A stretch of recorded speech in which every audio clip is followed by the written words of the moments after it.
Assalamualaikum warahmatullahi wabarakatuh. Selamat sore sahabat Nahnu TV dimanapun Anda berada. Kembali hadir kita dalam program Bincang Millennials. Dan izinkan saya Dewi Fatimah Zahra untuk memandu acara pada sore hari ini. Dan kebetulan di studio kita sore hari ini sudah kedatangan tamu yang spesial. Beliau adalah Mbak Retno Arobiatul Jauzak. Beliau adalah Ketua PC Fatayat NU Kota Yogyakarta. Terima kasih Mbak atas kehadirannya. Iya Mbak Dewi. Beliau ini adalah aktivis gender sekaligus aktivis parenting, dan dengan berbagai kesibukannya beliau menyempatkan untuk hadir di sini. Nah, hari ini tepat tanggal 31 Desember 2022, artinya kita sudah masuk di penghujung tahun ya Mbak. Nah, terima kasih sekali. Sore hari ini kita akan berbincang-bincang mengenai tema yang sangat menarik, yaitu tentang resolusi dan ekspektasi. Nah, Mbak Rere akan bersamai kita pada sore hari ini. Saya akan memandu acara pada sore hari ini. Yang pertama, saya akan bertanya Mbak, sebagai pemimpin perempuan di era milenial saat ini, resolusi atau pencapaian apa saja yang sudah dicapai sepanjang tahun 2002 ini?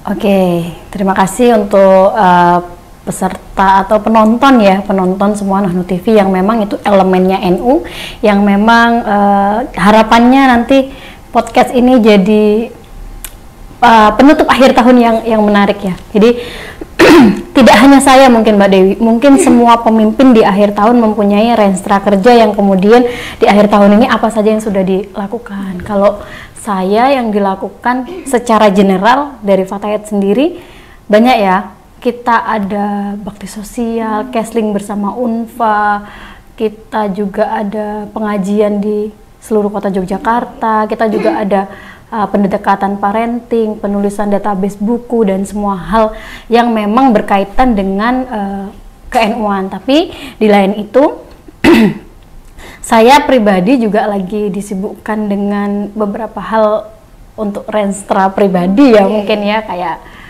menulis sedikit buku kecil-kecil tapi belum ini, dan membuat konten-konten di TikTok atau Instagram gitu. Saya mulai sedikit demi sedikit. Kalau Fatayat sendiri dia sudah melakukan 80% yang memang tahun ini harus dicapai. Kalau saya jabarkan mungkin akan banyak sekali Mbak, karena kita, tapi fokusnya pada tahun ini kita adalah digital untuk promosi digital untuk program di Fatayat itu sendiri. Jadi kayak mengaktifkan konten-konten Fatayat, Instagram dan lain-lain. Karena media sangat penting ya untuk. Oh ya.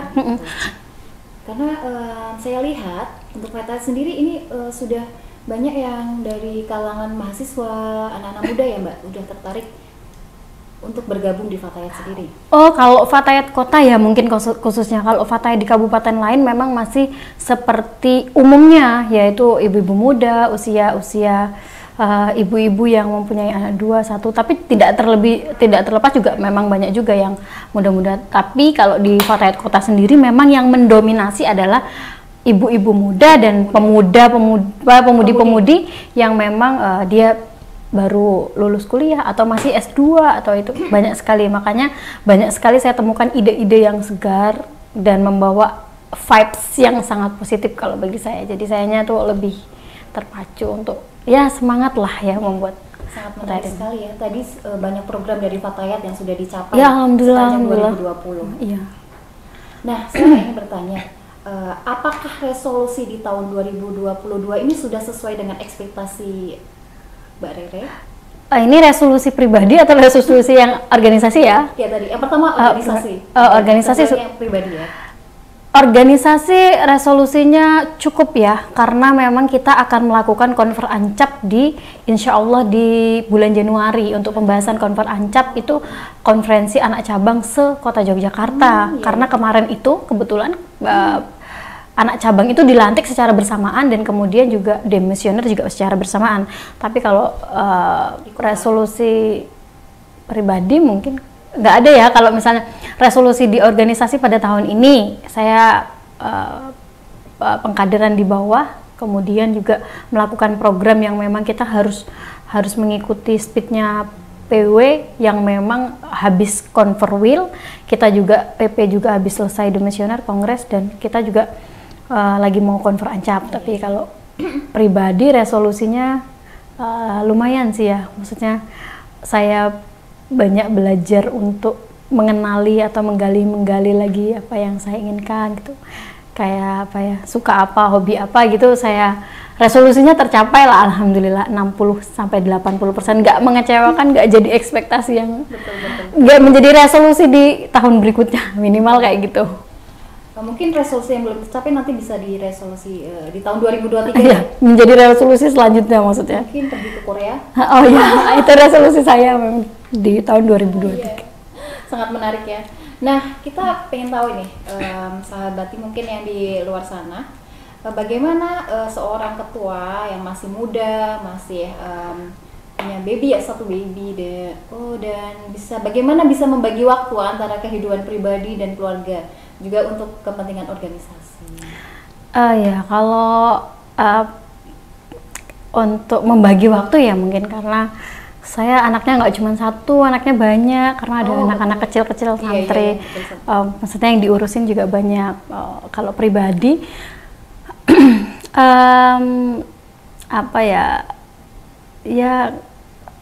caranya, karena memang manajemen waktu tadi Mbak.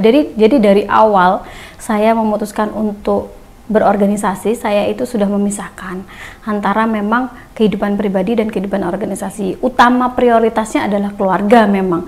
Ketika keluarga sudah selesai di dalam, baru saya berorganisasi di luar. Karena kewajiban kita adalah keluarga. Ya keluarga, ya ibu, ya semua yang ada di dalam rumah, dan kita memang fokus pada bagaimana mempelajari lagi apa yang ingin diinginkan lah, apa yang ingin dicapai gitu. Jadi resolusi apa ya, cara membagi waktu.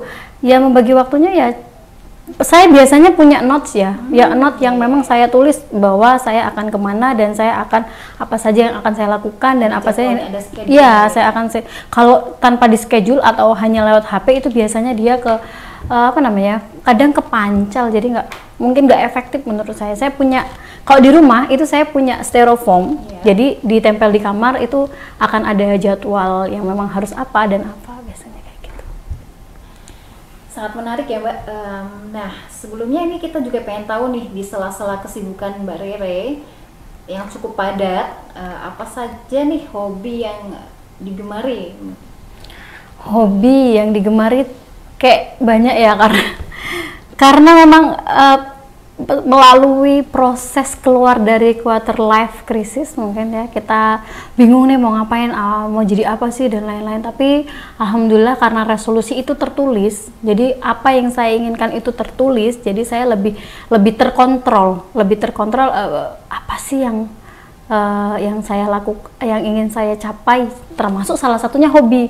Misalnya hobi saya tadi menulis, saya menulis sedikit-sedikit, memang tidak banyak karena memang waktunya kadang itu tidak slow, jadi kayak saya sering menulis di HP malahan karena di Word-nya lebih enak. Menulis konser di kamar mandi. saya sering karena dulu jadi dulu itu saya Syahih Saman itu penyanyi Saman. Yang dulu kalau zaman kuliah itu bernyanyi dari panggung ke panggung, itu ngiringin orang Saman. Penyanyinya? Iya penyanyinya, Syahid penyanyinya. Jadi ya hobi-hobi sedikit kayak gitulah. Tapi dirubah kalau tari Saman juga bisa. Tari Saman bisa. Kalau kalau kita itu bukan tari Saman, namanya Ratu Jaro. Nanti soalnya kalau enggak, Ratu Jaro itu Aceh, Mbak. Di Aceh Saman. Ya. Jadi memang kalau hobi menulis, bernyanyi mungkin ya hobi-hobi standar, cuman memang punya kesukaan nonton film Korea ya, misalnya saya suka BTS. Jadi kalau saya menyukai sesuatu itu biasanya ada sebab-musababnya. Lihat perjuangan dari dulu BTS itu kan, sekarang kan fandom atau penggemarnya kan besar sekali. Kalau BTS itu mau nyalonkan, mau untuk direkrut untuk masanya pencalonan presiden, mungkin menang karena banyak masanya seluruh dunia. Dan BTS menjadi aset negara, kemudian perjuangan yang seperti itu yang saya ambil nilai-nilainya yang tidak. Jadi kalau Mbak Nana itu analoginya biasanya 5 tambah Allah tidak akan bertanya, ini tentang jilbab waktu itu beliau berkata, Allah tidak akan bertanya 5 tambah 5 itu jadi 10, tapi Allah bertanya 10 itu berapa tambah berapa. Jadi saya itu menggarisbawahi bahwa kita itu bisa berdakwah atau bisa menyampaikan sesuatu itu bisa lewat jalur apa saja. Jadi mungkin dari kesukaan kita, dari mungkin saya suka BTS, saya ARMY, kemudian saya bikin jilbab atau bikin apa, atau di ARMY diajak pengajian, why not kan ya, maksudnya kayak gitu. Jadi kita ambil positifnya ya. Ambil positifnya. Jadi memang hobi itu adalah sesuatu hal yang kalau bisa itu menimbulkan sesuatu hal yang positif dan menimbulkan vibes-nya orang yang sekitar kita jadi positif juga. Kadang soalnya banyak yang ngejudge, oh kok sukanya itu sih, kok kalangan pondok sukanya itu, kok apa misalnya Fatayat sukanya ini, apa kok ini begini. Tidak seperti itu konsep penilaiannya, tapi bagaimana dia bisa bermanfaat untuk lingkungan sekitarnya dengan apapun bagaimanapun caranya, asalkan tidak keluar syariatnya. Gitu. Menarik sekali, dan masih ada pertanyaan lagi, yaitu kita ingin tahu nih peran perempuan di kancah politik itu menurut Mbak seperti apa? Oh ya, ini lagi tahun politik ya. Betul. Lagi tahun politik. 1 tahun ini mungkin partai politik lagi rekrutmen untuk pencalonan bakal calegnya. Saya itu pernah mengikuti acara yang memang itu untuk pemuda-pemuda berpolitik gitu. Dan saya itu tertarik dalam artian wanita atau perempuan itu harus berdaya. Perempuan bicara tentang kesetaraan gender, ini yang mesti diluruskan ya. Kesetaraan gender bukan sama seperti laki-laki. Kesetaraan gender adalah bagaimana hak perempuan ini terpenuhi sama seperti hak-hak laki-laki. Jadi kan banyak pemimpin atau banyak sekali yang kita temui dewan, wakil rakyat dan lain-lain itu kebanyakan tetap masih laki-laki. Saya mendorong anggota saya siapapun dan melalui partai apapun boleh berpartisipasi sebagai bakal caleg. Dan kalau jadi alhamdulillah, karena memang kita itu bisa menyampaikan aspirasi dengan jalannya itu. Jadi bagaimana perempuan di kancah politik? Perempuan harus berpolitik. Perempuan harus terdidik untuk mendidik, kata Neng Sheila itu. Jadi perempuan itu harus terdidik politik supaya kita bisa memberi contoh ke perempuan-perempuan lain bahwa tidak apa-apa. Banyak kita pemimpin memang perempuan seperti Bu Khofifah, Bu Risma dan lain-lain yang memang mencontohkan, tapi kan tidak banyak. Dan bisa berdakwah melalui politik Ya ya? sangat bisa, karena politik itu kan adalah jalannya kita bisa mengakses yang memang sudah menjadi program pemerintah. Jadi perempuan di politik itu malah menurut saya keren sekali, karena dia akan menyuarakan hak-hak perempuan yang memang itu menjadi hak kita. Sekali lagi, kesetaraan gender bukan sama, tapi kesetaraan gender itu adalah hak-hak kita sebagai perempuan, seperti memilih, independen, seperti bisa memilih cita-cita, bisa ngapain itu kita bisa juga seperti laki-laki. Jadi tidak cuman jadi pelengkap saja sebagai mana yang biasa patriarki ya, misalnya itu beberapa itu terlihat, saya melihat masih budaya seperti itu masih gitu. Tetapi gini, kesetaraan gender ini bicara gender ya, karena bicara politik, karena banyak sekali sekarang laki-laki yang memang sudah melek kesetaraan gender. NU juga sudah luar biasa mendukung kesetaraan gender, memberikan wadah perempuan Fatayat untuk berkarya bagaimanapun, bekerja di luar rumah, dan luar biasa sih menurut saya, dan boleh dan sangat wajib ya orang kalau misalnya ada jiwa-jiwa politik itu berpartisipasi, supaya tidak hanya mengeluh nanti akhirnya nih, loh kok pemimpinnya kayak gini, sedangkan kita tidak berpartisipasi. Itu kan menjadi kayak tong kosong nyaring bunyinya, kan menjadi tidak relevan gitu loh, seperti itu. Berikutnya nih, kalau berbicara tentang organisasi, pasti kita melihat banyak karakter, banyak sifat, banyak di dalamnya banyak perbedaan ya. Dan di situ bagaimana seorang Mbak Rere selaku ketua di pimpinan Ormas ini untuk menghadapi hal-hal tersebut, suka dukanya. Jadi saya itu demisioner itu mungkin 2024 pas masa politik ya. Jadi menghadapi karakter tentu saja. Jadi waktu saya kongres di pimpinan pusat Fatayat itu, saya melihat bahwa saya ternyata itu termuda. Oh iya? Pemimpin kan itu ketua PC semua yang datang kan se-Indonesia ya, dari Sabang sampai Merauke, dan kemudian saya tahu bahwa saya termuda, sangat kecil sekali. Dan tantangannya adalah DIY. DIY itu idealis, terkenal Fatayat yang sangat idealis. Bahkan kemarin kita di PP juga menyuarakan pendapat yang memang menurut saya berbeda dari yang lainnya gitu. Nah, kalau bagaimana cara saya menghadapi perbedaan karakter, perbedaan pendapat, tentunya sangat sulit. Beradaptasi itu sangat sulit. Karena saya di usia muda dan yang saya pimpin adalah orang-orang yang usianya di atas saya. Bukan hanya usia, tetapi juga pendidikannya di atas saya. Otomatis dia mempunyai idealis sendiri dan otomatis dia mempunyai pemikiran sendiri. Tetapi saya membalikkan lagi. Terpilihnya saya sebagai ketua, mau tidak mau, suka tidak suka, kita harus hargai itu. Saya bukan minta dihargai secara pribadi, tapi ini secara organisasi. Kemudian saya kumpulkan bagaimana aspirasi teman-teman dan kita wujudkan, walaupun pasti banyak kekecewaan yang kok teman punya aku nggak didengar, bukan seperti itu, tapi kita memang mengambil jalan yang paling terbaik. Jadi cara saya menghadapi karakter itu lumayan sulit, tapi butuh waktu. Tapi alhamdulillah sih, kalau saat ini tidak ada masalah ya, sudah semua sudah enak-enak saja. Cuman kan memang pemimpin itu kan tidak lepas dari cercaan dan netizen yang begitu bagaimana gitu.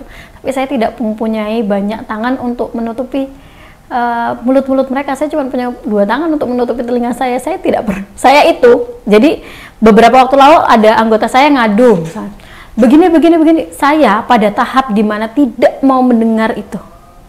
Ini berkata ini berkata ini berkata. Saya pada tahap yang tidak mau mendengar itu, dan saya hanya mau mendengar bagaimana progres Fatayat ini dan bagaimana cara kita berkontribusi. Ketika memang kita hanya berleha-leha, saling menjatuhkan. Kita kan feminis, organisasi feminis ya, jadi kita mungkin, tapi tidak sampai seseram itu sih, maksudnya tidak sampai yang bagaimana ya, jadi cuman ya biasa omongan seperti itu. Tapi kalau untuk saya pribadi, bagaimana saya cara menghadapinya, saya tidak berkata balik dan saya tidak menggubris perkataan yang memang di luar garis koordinasi. Jadi itu mulai saya batasi semenjak beberapa tahun yang lalu, karena saya yakin bahwa ketika menjadi pemimpin dan condong terhadap salah satu, itu akan menimbulkan banyak dilematika. Tetapi saya sangat apresiasi biasanya anggota-anggota saya sendiri yang memang menawarkan program ini kita membuat ini. Saya lebih menyukai yang seperti itu daripada untuk hal pribadi yang mengolahkan rasa, yang memang itu sebenarnya kita saudara sendiri yang bisa diselesaikan secara baik-baik dan tidak perlu dibesar-besarkan. Pertanyaan berikutnya, adakah nih tips untuk teman-teman sahabat di luar sana, perempuan-perempuan yang kadang masih suka insecure sama dirinya sendiri, tidak percaya diri untuk mencapai sebuah impian? Mungkin ada tipsnya? Jadi kalau impian itu biasanya saya seperti lagunya ini ya, kemarin FIFA ya, seperti lagunya FIFA Qatar World. Itu kan dreamers ya, jadi kayak bermimpi. Jadi gini, yang salah dipahami dari teman-teman, mungkin semua teman-teman yang muda-muda atau ya seusia kita yang lagi mengejar mimpi, itu yang perlu dipahami itu ketika nonton motivasi. Buatlah mimpi setinggi langit, buatlah mimpi yang sangat besar sehingga itu diterapkan di resolusi. Mimpi yang sangat besar atau angan-angan yang sangat tinggi itu membuat kita malas mencapainya. Jadi tips dari saya, tulislah yang sederhana, dari mulai sederhana baru sampai yang tinggi. Dari mulai sederhana ini kita petakan yang mana yang menjadi ini adalah tips untuk keluar dari quarter life crisis atau yang kita biasanya kebingungan mau ngapain. Galau. Kalau memang kamu mau impian yang besar, buatlah sesuatu hal yang kecil. Jangan mau bermimpi besar tetapi kamu langsung mau mencapainya, itu nanti kamu akan gagal lagi di fase itu. Jadi kalau tips dari saya, buatlah note, buatlah suatu catatan yang memang itu relevan. Relevan dalam artian masih make sense lah, ditulis. Saya ingin pintar bahasa Inggris, saya akan belajar bahasa Korea ya. Saya menulis, saya berbicara dan saya menulis gitu. Saya ingin bisa baca bahasa Korea, saya ingin bisa bahasa Perancis. Jadi saya itu lagi mencenderungin dua bahasa itu. Saya ingin bisa lancar berbahasa Inggris. Itu kan keinginan yang memang relevan gitu. Terus kemudian saya ingin bisa membaca Quran secara baik, bernada baik, secara lembut, pokoknya secara enak. Mungkin kalau fasih mungkin semua orang bisa sudah belajar gampang, tetapi bagaimana cara kita mengenakkan membaca Quran misalnya gitu. Atau saya ingin apa yang mungkin bagi-bagi santri-santri sekarang misalnya yang kalau di tempat saya itu lagi mau khataman Quran kan ya, 30 juz gitu alhamdulillah, dan yang juz amma juga. Itu saya selalu bilang bahwa buatlah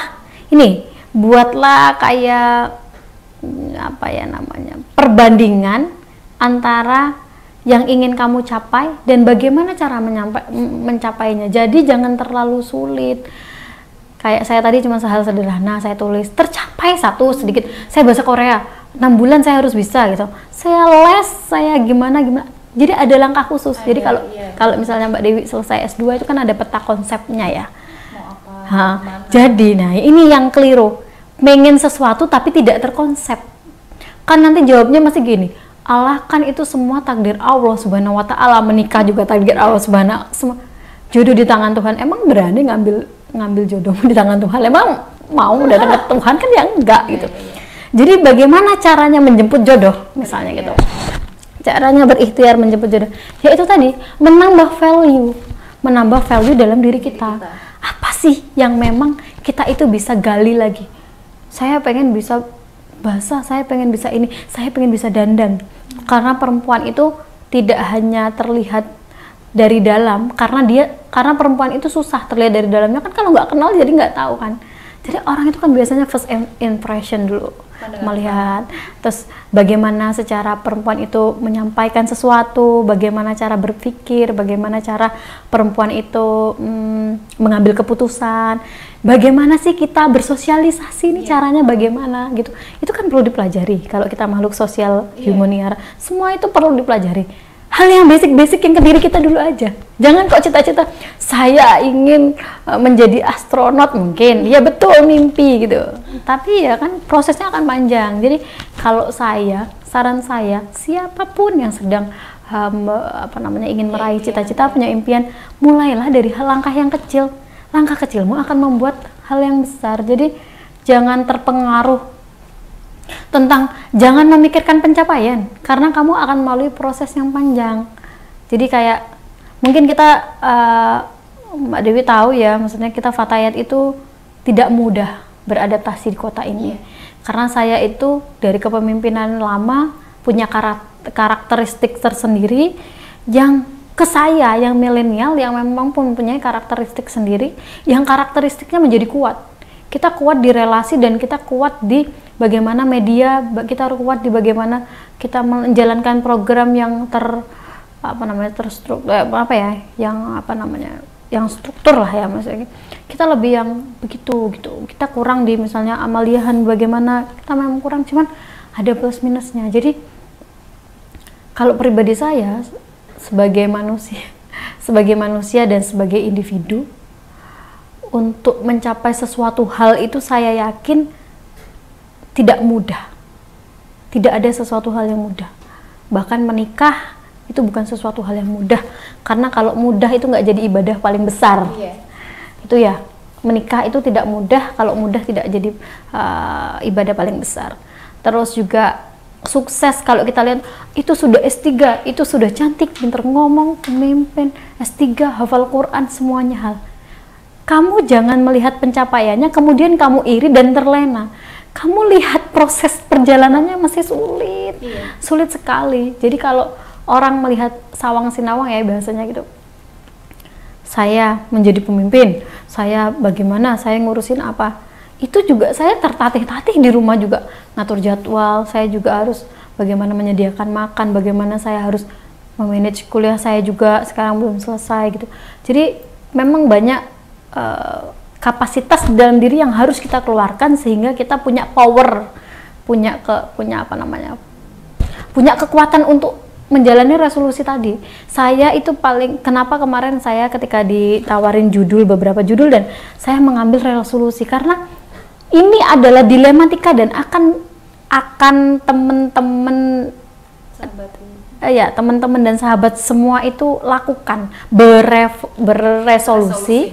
Dan saya takut resolusi itu hanya menjadi resolusi selanjutnya di tahun selanjutnya, kan itu tidak terwujud. Jadi kita lakukan hal yang kecil, percaya diri, independen. Kalau memang misalnya Mbak Dewi Fatimah itu cantik, kalau cara ngomongnya baik, misalnya saya ingin seperti Mbak Dewi Fatimah misalnya, jangan juga mengcompare dirimu sama orang lain, berbeda. Misalnya Mbak Dewi Fatimah di rumahnya ada Hawa yang memang MC gitu, atau ada Mbak Dewi Fatimah itu kok pakai bajunya bagus-bagus misalnya, karena ada ini produk dari Fatayat ya, maksudnya anggota Fatayat, beliau itu namanya Mbak Latifah, itu menciptakan Laira jadi desainer yang keren, jadi MC yang keren, desainer keren, bajunya keren.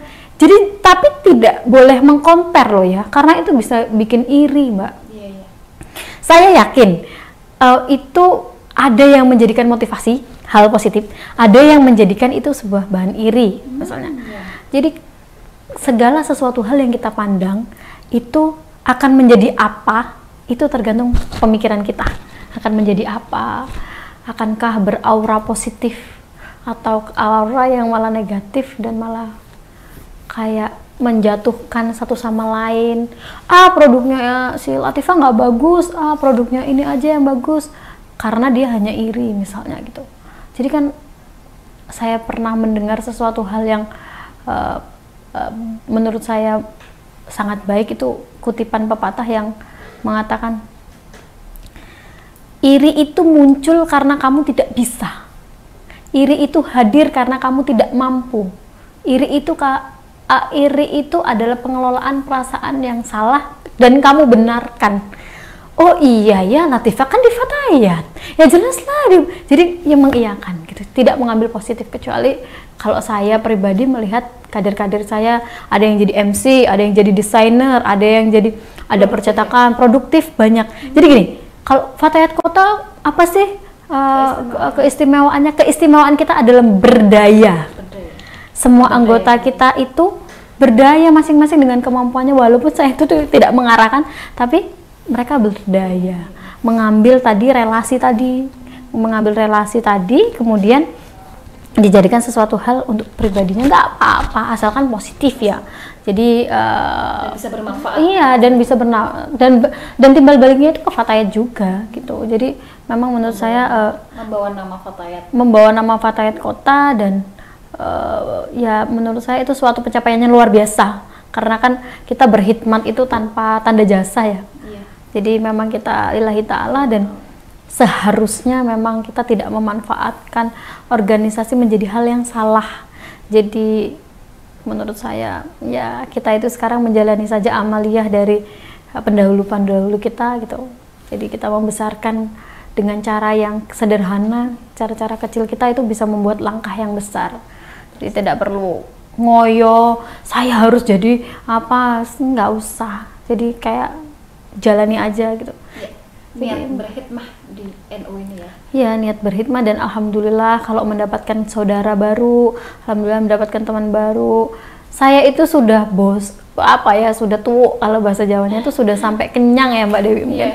Dapat hujatan tapi saya berpikir begini, tidak ada sesuatu hal yang tinggi tanpa sesuatu hal yang rendah untuk merendahkan kita. Maksudnya semakin tinggi pohon semakin kencang angin bertiup, dan itu biasa. Dan pemimpin yang sukses mungkin ya semoga saja nanti kedepannya saya bisa sukses. Amin. Itu cobanya begitu gitu. Saya sering nangis, saya sering apa, saya ini menurut saya karena memang ya itu tadi di tempat saya banyak anak-anak, banyak yang memang dibina. Sangat menarik sekali sahabat Nahnu TV. Nah, ini pertanyaan terakhir. Boleh. Apa nih tips untuk mencapai resolusi? Mungkin tadi sudah dijawab ya. Mungkin ada quotes untuk sahabat-sahabat Nahnu TV, sahabat Fatayat yang sedang mendengarkan podcast kita sore hari ini. Mungkin ada pesan atau quotes yang bisa disampaikan. Jadi galau itu hanya milik seseorang yang tidak tahu bagaimana Tuhan itu menciptakan diri kita dengan sangat sempurna. Saya itu tulis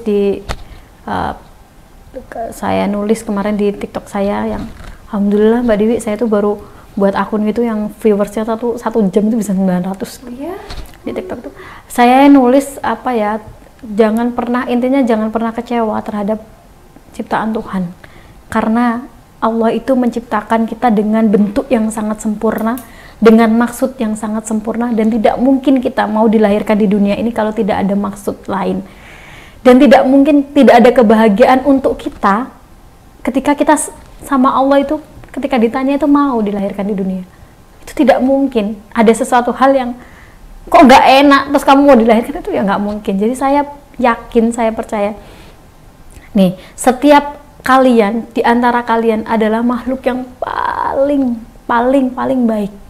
Terlepas dari keterbatasan fisik, keterbatasan apapun, itu makhluk yang paling sempurna. Karena coba galilah dari sisi lain dirimu. Pasti di sisi lain dirimu Allah memberikan kelebihan yang tidak dimiliki orang yang mungkin menurutmu lebih, orang itu sempurna, tapi menurut Allah semuanya sama. Jadi kalau kamu bisanya apa, ya kamu lakukan. Kamu bisanya apa, ya kamu lakukan. Jadi jangan meng-compare dirimu sama orang lain, jelas berbeda. Jadi ketika kamu sadar bahwa dirimu adalah sebaik-baik ciptaannya Allah, bagaimana sih cara kamu menghargai yang menciptakan?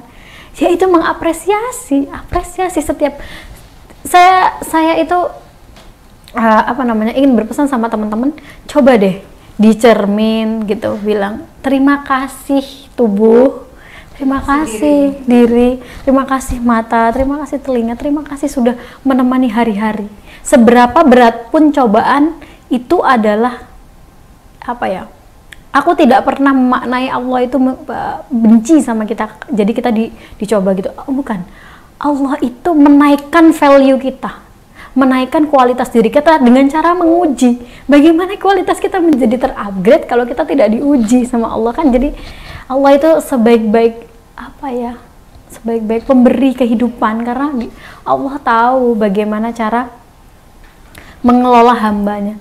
Yang belum nikah, pesan saya, yang belum nikah, yang jomblo-jomblo ya, kita ya jomblo-jomblo, jangan khawatir, karena Allah sediakan jodoh terbaik. Jikalau kamu melakukan hal yang terbaik, tambah value-mu setiap hari. Dan jangan pernah berkata Allah tidak sayang, Allah tidak adil, kenapa itu sudah dapat saya belum. Jangan, karena Allah itu mempunyai waktu yang pas dan waktu yang tepat, sehingga terkabullah doa-doamu. Itu yang pertama. Bagi yang masih kuliah, teman-teman Fatayat yang masih kuliah, yang capek, ya Allah capek sekali mengerjakan tugas-tugas, skripsi, jangan pernah patah semangat, karena kamu akan merindukan masa itu. Kamu akan merindukan masa-masa kamu akan merindukan itu. Terus bagi yang memang ibu-ibu rumah tangga yang lagi bermasalah dengan periparan, bermasalah sama mertua, bermasalah sama suami, anaknya yang hiperaktif dan lain-lain, jangan khawatir. Ketika kamu mencari celah, jadi kita tuh sekarang banyak referensi ya tentang apapun itu bisa kita cari di Google, apapun itu bisa kita konselingkan ataupun apalah pokoknya caranya itu. Jangan khawatir, semua ada jalannya. Jangan ngerasa sendiri, karena saya takut Mbak Dewi, kita itu bangsa yang cuman galau ya, tapi kalau di luar itu bangsa yang bunuh diri ketika frustasi gitu.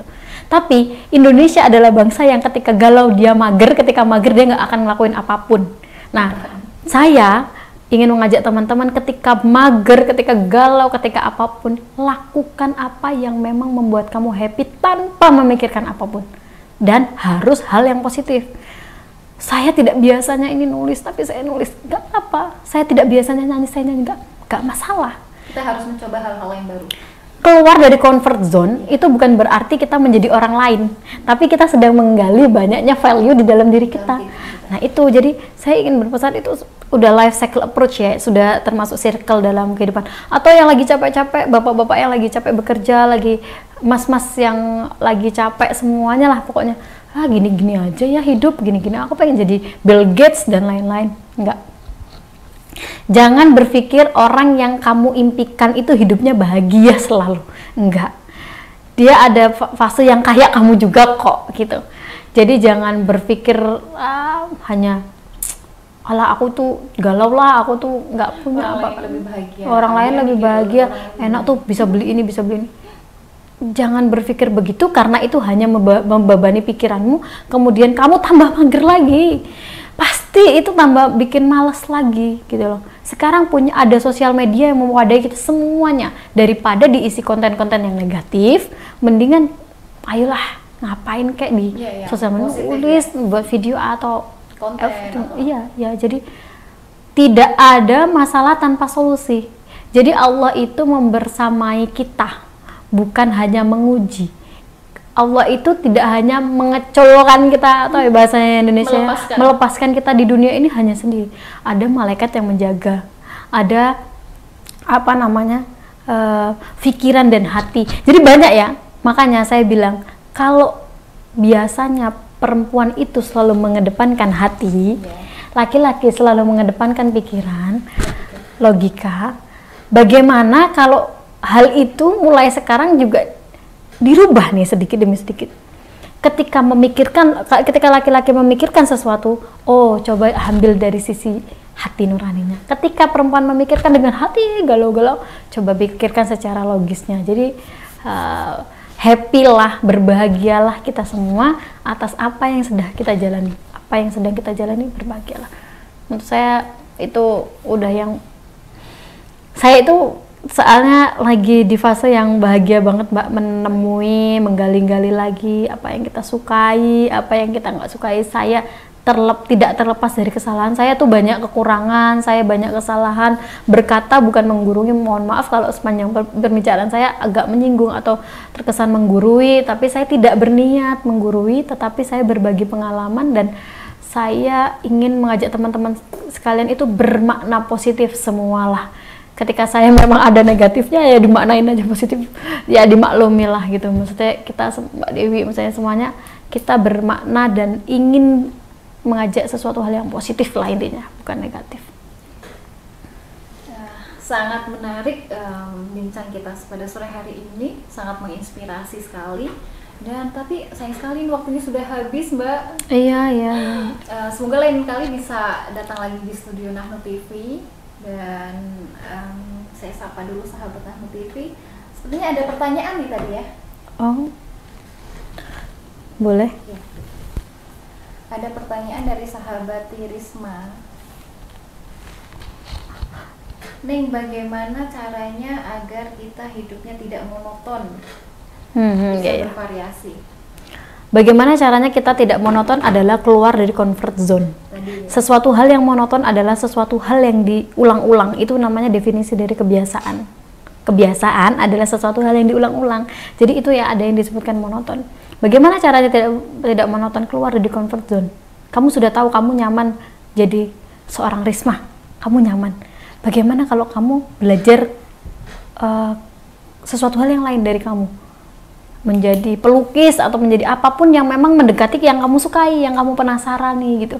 Itu akan membuat hidupmu tidak monoton. Itu yang pertama. Yang kedua, melakukan secara maksimal dan istiqomah. Istiqomah itu memang berat. Bagaimana caranya biar tidak berat? Biasanya gini Mbak Dewi. Istiqomah itu dibarengi dengan circle. Jadi bagaimana lingkungan kita mendukung tentang bagaimana kita akan istiqomah atau enggak, itu tadi. Jadi Risma harus mencari circle yang memang mendukung sesuatu hal yang ingin dia buat, keluar dari comfort zone tadi, terus juga melakukan hal-hal yang baru, mengapresiasi walaupun hal-hal baru itu yang dia capai mungkin belum maksimal gitu. Jadi lakukanlah sesuatu hal yang menyenangkan tapi tetap positif dan bisa bermanfaat bagi orang banyak. Baik, itu tadi ya. Pertanyaan kedua ini Mbak, ada lagi dari Alia. Kak, bagaimana caranya saya ingin bergabung di Fatayat, tapi saya adalah jurusan kesehatan masyarakat. Di Fatayat itu banyak ya, ada yang dokter, ada yang bidan, ada yang perawat, ada yang kesehatan masyarakat, ada yang apoteker. Kita itu di Fatayat itu yang mungkin orang yang tidak ketahui itu adalah wadah perempuan yang memang multi talent ya, yang semuanya. Kayak Mbak Dewi itu jurusan komunikasi, saya itu jurusan kebidanan, ada lagi yang jurusan Mbak Yeni itu jurusan perbankan. Jadi memang banyak bagi yang mau gabung aja, bisa DM di IG-nya Fatayat Jogja, Fatayat _ Jogja, bisa di sana, bisa DM bagaimana cara pendaftaran, itu semua nanti akan dijawab sama adminnya kalau nggak ketumpuk sih. Dan ya alhamdulillah kalau memang banyak udah berminat yang mau gabung. Divisinya ada banyak ya?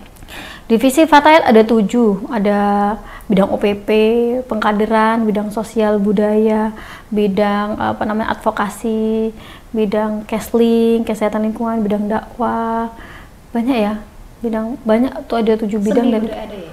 Ada sosial dan budaya ada. Jadi memang lengkap kok memang kalau mau karena nanti tanya aja sama adminnya, karena itu ada lembaga-lembaganya juga di Fatayat itu.